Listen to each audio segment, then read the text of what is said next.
नमस्कार, मैं हूं अंजना ओम कश्यप और ब्लैक एंड व्हाइट में आपका बहुत बहुत स्वागत है। आज सबसे पहले आपको बताएंगे कि क्या दिल्ली पुलिस ने जंतर मंतर को हमेशा के लिए बंद कर दिया है।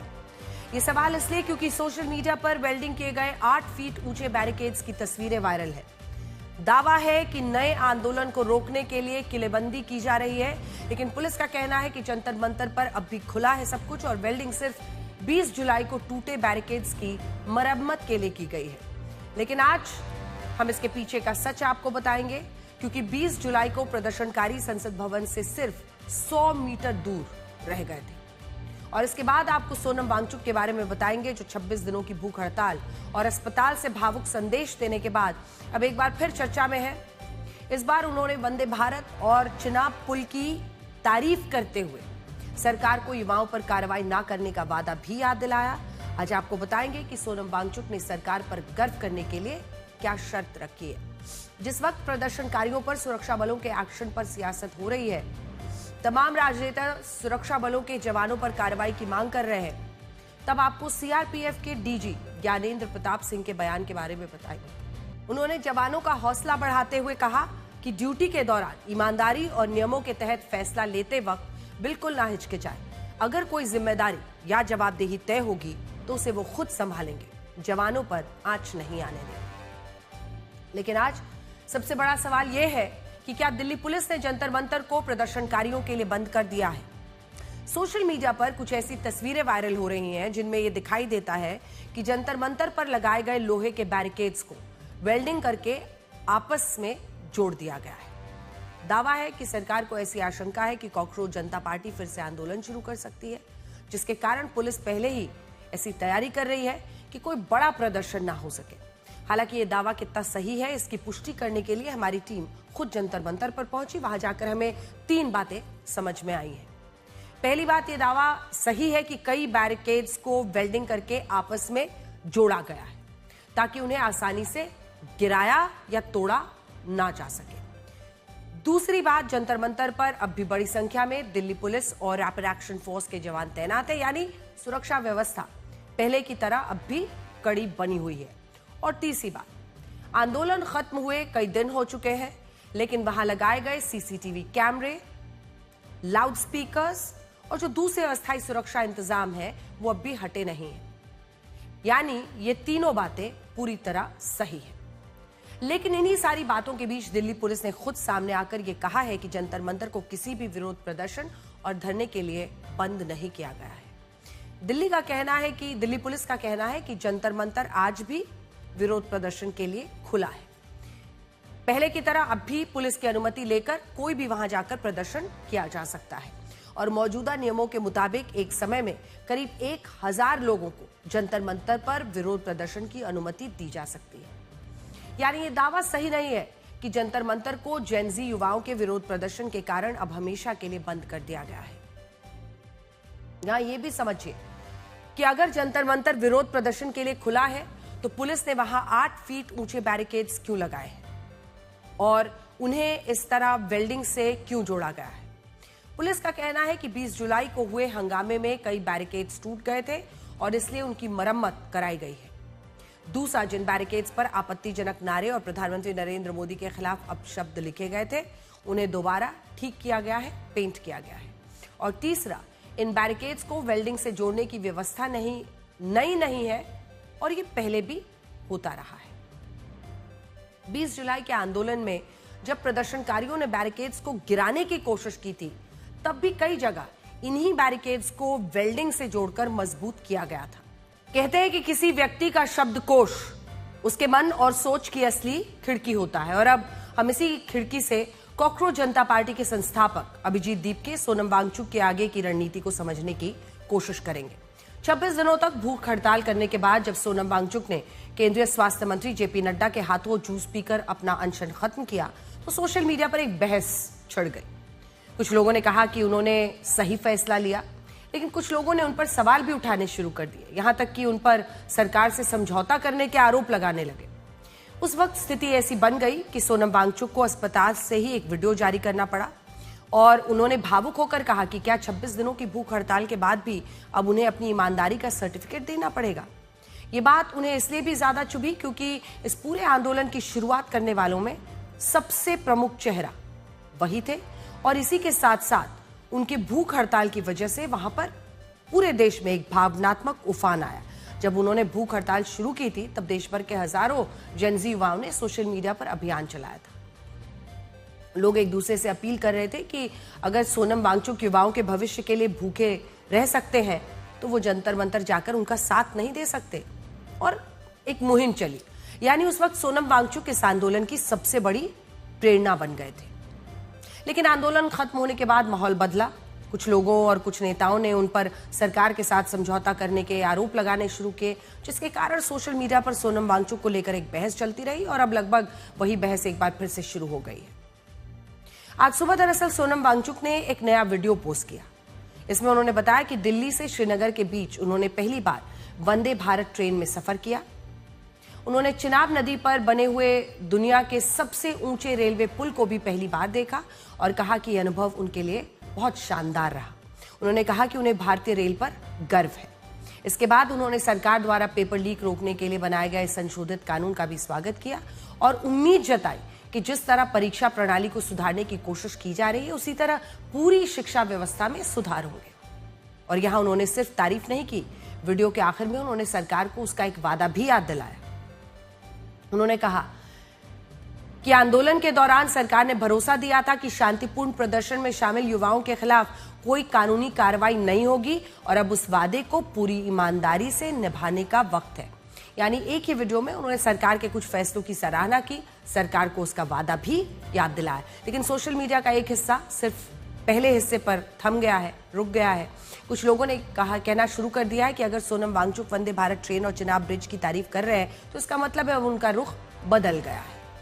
लेकिन यहां एक बड़ा सवाल यह खड़ा होता है कि अगर लोकतंत्र में सिर्फ आलोचना ही स्वीकार हो, प्रशंसा नहीं, या सिर्फ प्रशंसा ही स्वीकार हो, आलोचना नहीं, तो फिर दोनों तरफ से लोकतंत्र के मायने पर सवाल उठता है। यही वजह है कि हम चाहते हैं कि आप भी सोनम वांगचुक का ये पूरा वीडियो देखें और इसी जिस चिनाब पुल की वो प्रशंसा कर रहे हैं वही आप टेलीविजन स्क्रीन पर इस वक्त देख रहे हैं। क्या इस वीडियो में ऐसा कुछ है जिससे उनकी नीयत पर सवाल उठाया जाए, उस शख्स पर जिसने सबसे लंबी अवधि तक भूख हड़ताल करके इस आंदोलन को इतना मजबूत बनाया था। अब ये मांग लगातार हो रही है कि पेपर लीक के खिलाफ हुए आंदोलन में जो प्रदर्शनकारी शामिल हुए उनके खिलाफ कानूनी कार्रवाई नहीं होनी चाहिए। केंद्र सरकार ने खुद इस मांग पर अपनी सहमति दी है। ज्यादातर जो राज्य हैं उनमें प्रदर्शनकारियों के खिलाफ दर्ज हुए मुकदमों को वापस भी लिया गया है।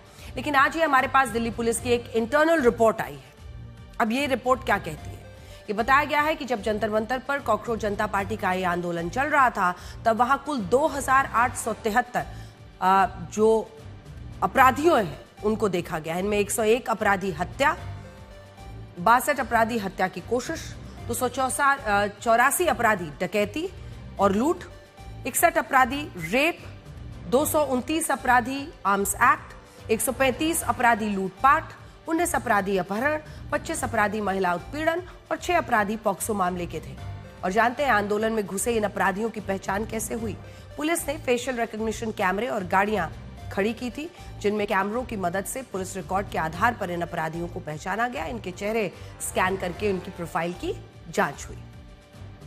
हम यहां दो बातें और जोड़ना चाहते हैं। पहली बात, चेहरों को स्कैन करके जिस तरह उनका डिजिटल रिकॉर्ड इकट्ठा किया जाता है उसका लीगल फ्रेमवर्क अभी तय नहीं हुआ है और हाईकोर्ट में इस पर सुनवाई चल रही है कि क्या पुलिस का ऐसा करना लोगों की निजता का हनन है, उल्लंघन है। और दूसरा, अगर इन अपराधियों को इस आंदोलन में देखा गया तो इसका मतलब ये बिल्कुल नहीं होता कि यह आंदोलन इन अपराधियों का था। ये अपराधी इस आंदोलन के आसपास जरूर दिखे, लेकिन खुद पुलिस ने अब तक ऐसा कुछ नहीं कहा है कि इन अपराधियों का आंदोलन से कोई कनेक्शन था। यहां इस खबर को ब्लैक एंड व्हाइट में भी देखना होगा। अब तक आपको यह तो बताया गया कि जंतर मंतर के आसपास हत्या, रेप, डकैती, लूट के कितने अपराधियों को देखा गया, लेकिन क्या आपको पता है कि अगर यही फेशियल रिकॉग्निशन कैमरे जो हैं वो संसद, अलग अलग राज्यों की विधानसभाओं में लगा दी जाए तो ये सवाल आएगा कि न जाने कितने माननीय ऐसे नजर आ जाएंगे जिन पर हत्या की कोशिश, रेप, डकैती, लूट जैसे गंभीर आरोप है। 2024 में देश के 46% सांसद दागी थे। इनमें भी 31% सांसदों पर हत्या, रेप, लूट, अपहरण जैसे संगीन अपराध के मामले थे और आज भी हैं। राज्यसभा में 31% सांसदों पर गंभीर आपराधिक मुकदमे दर्ज हैं। और अगर राज्य सरकारों की बात करें तो 14 राज्य और केंद्र शासित प्रदेशों के मुख्यमंत्रियों पर आपराधिक मुकदमे दर्ज हैं। यहां हम इन नेताओं की प्रतिष्ठा पर सवाल नहीं उठा रहे, हम सिर्फ ये बताने की कोशिश कर रहे हैं कि जब आपराधिक मामलों की बात होती है तो हमको देखना होगा कि हमारे कितने नेता दागी हैं। खैर, अब नजर रहेगी कि कैसे ये कानून का रूप लेता है, इसका इम्प्लीमेंटेशन कितना हो पाता है और कितना वाकई छात्रों के हित में, बच्चों के हित में बदलाव हो पाता है। लेकिन एक बड़ा बदलाव अगर आप देखिए इस आंदोलन से ये आया है कि अब अलग अलग राज्यों, शहरों में युवा और छात्र बदहाल शिक्षा व्यवस्था के लिए जवाबदेही और जिम्मेदारी की मांग कर रहे हैं। यानी केंद्रीय शिक्षा मंत्री धर्मेंद्र प्रधान के इस्तीफे ने देश के युवाओं और छात्रों का नजरिया बदला है। अब वो मौजूदा हालात में एडजस्ट करने वाली इस परंपरा के साथ आगे नहीं बढ़ना चाहते। जैसे फतेहपुर सरकारी स्कूल में साफ पानी, बिजली, पंखे, शौचालय की मांग को लेकर जेन अल्फा बच्चों ने विरोध प्रदर्शन किया और इसका असर यह हुआ कि शिक्षा विभाग को अपनी गलती जो है वो माननी पड़ी और तत्काल स्कूल में पंखे लगाने के आदेश जारी किए गए। बिहार के गया में भी जेनजी युवाओं की तरह जेन अल्फा बच्चों ने मूलभूत सुविधाओं के लिए विरोध प्रदर्शन किया। यहां भी कुछ घंटों में जवाबदेही तय हुई, प्रशासन को हरकत में आना ही पड़ा। उत्तराखंड में जिस समण गांव के 38 लोग भारतीय सेना में अपनी सेवा दे रहे हैं, उस गांव के स्कूल में भी 72 बच्चों को पढ़ाने के लिए सिर्फ एक टीचर है और इस पर भी अब वहां के बच्चे शिक्षा विभाग, सरकार की जवाबदेही मांग रहे हैं। तो उनकी आवाज में हम भी अपनी आवाज शामिल आज करना चाहते हैं कि अगर उत्तराखंड में इस खबर को जो भी लोग, जो शिक्षा मंत्री हैं, वो देख रहे हैं, तुरंत स्थिति को बदलिए और 72 बच्चों पर अगर एक टीचर है तो इसकी जवाबदेही आपकी है, आपको इस स्थिति को बदलना चाहिए। इसी के साथ एक और मामला IIT कानपुर का है। पिछले दिनों आधिकारिक वेबसाइट हैक हो गई थी और इस पर सिर्फ यही लिखा हुआ दिख रहा था कि मुझे बस एक फेयर चांस यानी एक ईमानदार मौका चाहिए। शुरुआत में वेबसाइट हैक होने पर IIT कानपुर में हलचल मच गई। पूरा संस्थान इस मामले में FIR दर्ज कराने की तैयारी कर रहा था, लेकिन जांच आगे बढ़ी तो कहानी ने एक ऐसा मोड़ लिया जिसकी उम्मीद शायद किसी ने नहीं की थी। पता चला कि वेबसाइट हैक करने वाला कोई साइबर अपराधी नहीं बल्कि एक छात्र है। और सबसे दिलचस्प बात यह थी कि वो छात्र IIT कानपुर के बीटेक साइबर सिक्योरिटी प्रोग्राम में दाखिला लेना चाहता था, लेकिन उसे एडमिशन नहीं मिल पाया था। इसके बाद उसने अपनी काबिलियत दिखाने के लिए IIT कानपुर की वेबसाइट को हैक कर लिया और उसके स्क्रीनशॉट्स को सोशल मीडिया पर शेयर कर दिया। ऐसा करने के पीछे एक बड़ा मकसद यही था कि इस छात्र को IIT कानपुर के साइबर सिक्योरिटी प्रोग्राम में दाखिला चाहिए था। वो अपनी काबिलियत साबित करने की कोशिश कर रहा था। ये देखकर IIT कानपुर ने भी इस छात्र से बात की और अब ऐसी खबरें हैं कि इस छात्र को एक ईमानदार मौका देने के लिए IIT कानपुर इंटर्नशिप दे सकता है। यहां इस बात पर बहस हो सकती है कि इस छात्र का तरीका सही था या गलत था, लेकिन ये बात कई लोग मान रहे हैं कि इस छात्र ने एक ईमानदार मौके के लिए ये जोखिम उठाया और इसीलिए उठाया क्योंकि वो पीछे नहीं छूटना चाहता था। जानते हैं हमारे युवाओं के अंदर ये डर, ये बेचैनी, ये निराशा क्यों आई है। अगर उसे समझना है तो इन आंकड़ों को एक बार देखिए। भारत में 22 से 29 साल की जो जेनजी युवा है, उनकी औसत जो मासिक तनख्वाह है, मंथली सैलरी, वो 18 से 22 हजार है, जबकि हमारे देश में जेनजी युवाओं की सबसे बड़ी आबादी रहती है। वहीं चाइना में जेनजी युवाओं की मासिक तनख्वाह औसतन 1,26,000 रुपए, जो भारत के जेनजी युवाओं से 6 गुना ज्यादा है। अमेरिका में जेनजी युवाओं की मासिक तनख्वाह 4,30,000 रुपए है। ब्रिटेन में 3,42,000 रुपए है। जर्मनी में 4,68,000 रुपए। ये आंकड़े बताते हैं कि हम जिस संस्कृति से आते हैं उसके मुताबिक अभी युवाओं को अच्छी शिक्षा, संसाधन, नौकरियां और सैलरी नहीं मिल रही है। ये तब हो रहा है जब भारत के युवा इस देश के असली शक्तिपुंज है, जब हमारे देश के लोगों की औसत उम्र 29 साल है। हमारे देश में सबसे बड़ी समस्या राजनीति की है। जो पार्टियां बीजेपी शासित राज्यों में छात्रों के विरोध प्रदर्शन और पेपर लीक के मुद्दे पर आक्रोश दिखाती हैं, वही पार्टियां अपने राज्यों की स्थिति पर खामोश रहती हैं।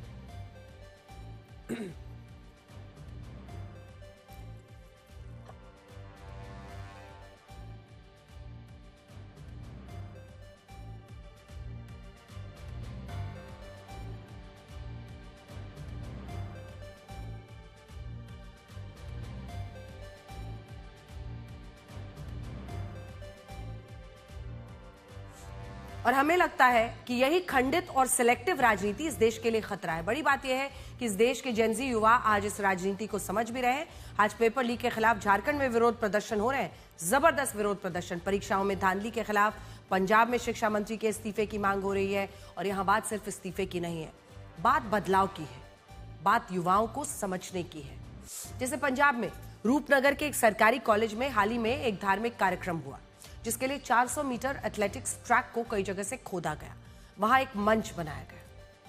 ये वही मंच था जिस पर पंजाब के मुख्यमंत्री भगवंत मान और दूसरे माननीय बैठे। लेकिन जानते हैं इसके बाद इस ग्राउंड की कोई मरम्मत नहीं हुई। और अब ये जेनजी खिलाड़ी सरकार से पूछ रहे हैं कि उनके साथ ही ऐसा क्यों किया जाता है। देखिए,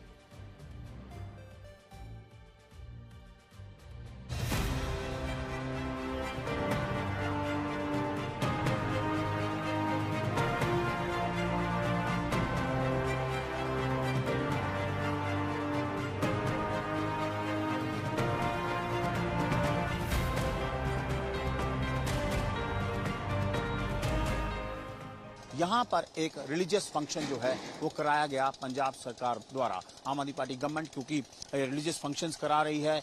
एक शाम शिव के नाम अलग अलग शहरों में, तो रोपड़ में भी कल रात को जो है ये फंक्शन कराया गया, जिसमें मुख्यमंत्री भगवंत सिंह मान शामिल हुए थे।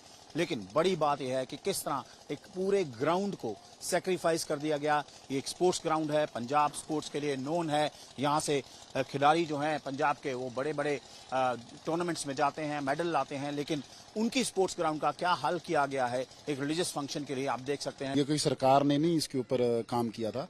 कार सेवा के थ्रू बाबा जी टिब्बी साहब बड़े हैं, उन्होंने अपने पैसों से, लोगों के पैसों से, संगत के पैसा इकट्ठा करके यहाँ पर ट्रैक बनवाया था। वो सारा तहस नहस कर दिया। और बाहर आप बोर्ड देखोगे, कॉलेज का बोर्ड लगा हुआ है, ये सरकारी कॉलेज का ग्राउंड है, ये सरकारी कॉलेज है पीछे, वहां बोर्ड पे लगा हुआ है अंदर कोई भी धार्मिक प्रोग्राम नहीं हो सकता। आज आपने एक परमिशन दे दिया, आपने एक फ्लड गेट्स खोल दिया। अब किसी और धर्म के कोई और, यही चाहे कोई भी धर्म का होगा, वो आके कहेंगे हम भी प्रोग्राम करेंगे, तो आप उनको कैसे मना करोगे? अगर सरकार एक प्रोग्राम करा सकती है तो कोई भी प्रोग्राम करवा सकता है। खैर, आज की एक और बड़ी खबर यह है कि अब से कोई वंदे मातरम का अपमान करेगा तो उसे अधिकतम 3 साल जेल की सजा हो सकती है। सरकार इसे लेकर जो बिल लाई थी वो राज्यसभा के बाद आज लोकसभा में भी पास हो गया है। इस बिल के तहत अगर कोई व्यक्ति जानबूझकर वंदे मातरम को रोकता है या कार्यक्रम में बाधा पैदा करता है तो उसके खिलाफ कानूनी कार्रवाई हो सकती है। दूसरा, अगर कोई व्यक्ति जानबूझकर ऐसा काम करता है जिससे वंदे मातरम का अपमान हो तो वो इस कानून के तहत अपराध होगा। और तीसरा, ऐसे मामलों में अधिकतम 3 साल जेल की सजा हो सकती है। यानी अब वंदे मातरम का अपमान कोई सामान्य घटना नहीं होगी। जो लोग वंदे मातरम गाने का विरोध करेंगे या इसमें बाधा डालेंगे या इस पर हमला करेंगे तो उन्हें कानूनी रूप से दोषी माना जाएगा। अब ये कोशिश तो अच्छी, लेकिन यहां हम एक जरूरी बात को जोड़ना चाहते हैं। जिस कानून में सरकार ने बदलाव किया है उसका नाम है prevention of insults to national honour. ये वही कानून है जिसके तहत पहले राष्ट्रीय ध्वज, भारतीय संविधान, राष्ट्रगान, जनगण मन के अपमान को अपराध माना गया था। लेकिन जानते हैं, इस कानून के तहत जितने भी आपराधिक मुकदमे दर्ज हुए उनमें कभी भी आरोपियों को सजा हो ही नहीं पाई। साल 2014 से 2024 के बीच इस कानून के तहत पूरे देश में 699 मामले दर्ज हुए, जिनमें 1102 लोगों की गिरफ्तारी हुई। लेकिन 11 सालों के अंदर हमारी अदालतें सिर्फ 7 दोषियों को ही सजा सुना पाई। बाकी मामलों में सबूतों के अभाव और कमजोर जांच के कारण आरोपी छूट गए या उन पर लगे आरोप साबित ही नहीं हुए। ऐसे सवाल ये उठता है कि जब पुराने कानून की प्रभावशीलता जो है एक तरह से वो कम थी, तो वंदे मातरम के लिए जब इस कानून में बदलाव हुआ तो क्या इस तस्वीर को बदला जाएगा? हमारे देश में बहुत सारे लोग ऐसे हैं जो वंदे मातरम को इस्लाम विरोधी मानते हैं, जबकि ऐसे ऐतिहासिक साक्ष्यों और पुस्तकों में इसका उल्लेख मिलता है कि साल 1905 से पहले वंदे मातरम सभी लोग, सभी धर्म के लोग गाते थे। ये बात हमने आपसे पहले भी कही थी कि वंदे मातरम सिर्फ राष्ट्रीय गीत नहीं बल्कि भारत माता को भारत के लोगों की ओर से किया गया नमन है। और विवाद अगर इस पर होता है तो सोचना होगा, भारत में देश और धर्म ये आपस में विरोधाभासी नहीं हो सकते। खैर, आगे बढ़ते और आपको ये दिखाते हैं कि कैसे भारतीय सेना असम में आई बाढ़ से लोगों की जान बचा रही है। हाल ही में जब जंतर मंतर का आंदोलन हुआ, कुछ लोगों ने भारतीय सेना के लिए भी आपत्तिजनक और अपशब्द का इस्तेमाल किया। लेकिन अगर हमारी सेना और उसके बहादुर और देश के प्रति समर्पित जवानों को देखना और समझना जरूरी है, तो आपको असम में आई ये तस्वीरें जरूर देखनी चाहिए। जब असम बाढ़ में डूबा हुआ है तब सेना ही वहां सबसे बड़ी रक्षक बनी हुई है। अब तक भारतीय सेना 1000 लोगों को बाढ़ से रेस्क्यू कर चुकी है। 200 से ज्यादा लोगों का इलाज कराया गया है। 30,500 फूड पैकेट्स, 43,000 लीटर पानी, दूसरा खाने पीने का सामान सेना द्वारा बाढ़ पीड़ितों तक पहुंचाया गया है। देखिए, अब हम ईरान वॉर की खबर बताते हैं जो 5 दिन के विराम के बाद फिर से भड़क उठी है। ईरान ने जॉर्डन में अमेरिकी ठिकानों पर हमले किए, जिसके बाद से अमेरिका ने ईरान पर कहर बरपा दिया है। ईरान ने 28 जुलाई को जॉर्डन और फिर अगले दिन 29 जुलाई को मिस्र के दमियाता बंदरगाह पर हमला किया था। ईरान के निशाने पर जॉर्डन के अमेरिकी सैन्य ठिकाने थे और मिस्र के दमियाता पोर्ट पर खड़े 2 गैस टैंकर्स थे जो अमेरिकी कंपनी के थे। दमियाता पोर्ट पर जो हमला हुआ वो एक ड्रोन अटैक था, उसकी तस्वीरें आई हैं। इस हमले में दोनों गैस टैंकर्स जिनमें आग लग गई और हालांकि हम अगर देखें तो इस हमले में किसी की जान तो नहीं गई, लेकिन न्यूयॉर्क टाइम्स ने ईरानी सूत्रों के हवाले से दावा किया है कि मिस्र के दमियाता पोर्ट पर जो हमला हुआ है वो सांकेतिक हमला था।